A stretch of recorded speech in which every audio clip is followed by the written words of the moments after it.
Tahukah kamu, ada satu malam di awal Februari 2026, di mana ampunan Allah dibuka luas. Namun, tidak semua orang mendapatkannya. Malam itu bernama Malam Nisfu Sya'ban.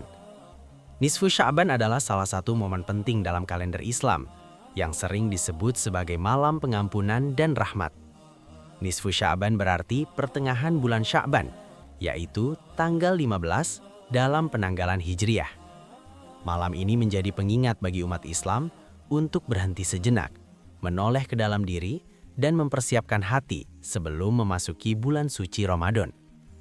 Untuk tahun 2026, Nisfu Sya'ban bertepatan dengan hari Selasa, 3 Februari 2026, atau 15 Sya'ban 1447 Hijriah. Karena dalam Islam pergantian hari dimulai sejak matahari terbenam, maka malam Nisfu Sya'ban dimulai sejak Senin malam, 2 Februari 2026, setelah waktu maghrib. Rasulullah SAW bersabda, Allah melihat kepada seluruh makhluknya pada malam Nisfu Sya'ban. Lalu, Dia mengampuni semua hambanya, kecuali orang yang musyrik dan orang yang menyimpan kebencian. Hadis ini memberi pesan yang sangat jelas, bahwa pintu ampunan Allah terbuka luas, namun tertutup bagi hati yang masih dipenuhi dendam dan permusuhan. Karena itu, ibadah bukan hanya tentang sholat dan doa, tetapi juga tentang membersihkan hati dan memaafkan sesama.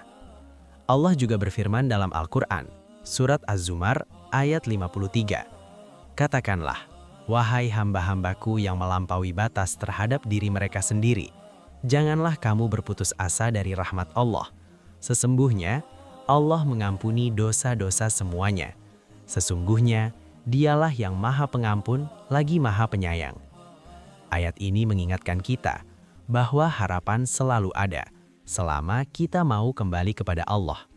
Karena itu, Nisfu Sya'ban adalah waktu yang tepat untuk introspeksi diri, bertanya dengan jujur pada hati sendiri, apakah kita masih menyimpan kebencian, apakah kita sudah memaafkan, dan apakah ibadah kita dilakukan dengan ikhlas. Amalan yang biasa dilakukan pada malam Nisfu Sya'ban antara lain memperbanyak doa, istighfar, membaca Al-Quran, berzikir, dan sholat sunnah. Tidak ada ibadah wajib khusus yang ditetapkan secara rinci. Yang terpenting adalah keikhlasan dan kesadaran dalam beribadah. Sebagian ulama juga menganjurkan puasa sunnah pada siang hari Selasa, 3 Februari 2026, yaitu puasa tanggal 15 Sya'ban. Puasa ini bersifat sunnah sebagai latihan dan persiapan menyambut Ramadan. Di tengah kehidupan yang serba cepat dan penuh tekanan, Nisfu Sya'ban hadir untuk berhenti sejenak, membersihkan hati, dan menata niat. Semoga Nisfu Sya'ban 2026 ini menjadi titik balik bagi kita semua, menghapus kebencian, memperbaiki ibadah, dan menyambut Ramadan dengan hati yang lebih bersih dan jiwa yang lebih siap. Karena pada akhirnya, yang paling bernilai di sisi Allah bukan seberapa banyak amalan kita, melainkan seberapa tulus kita dalam mendekat kepadanya.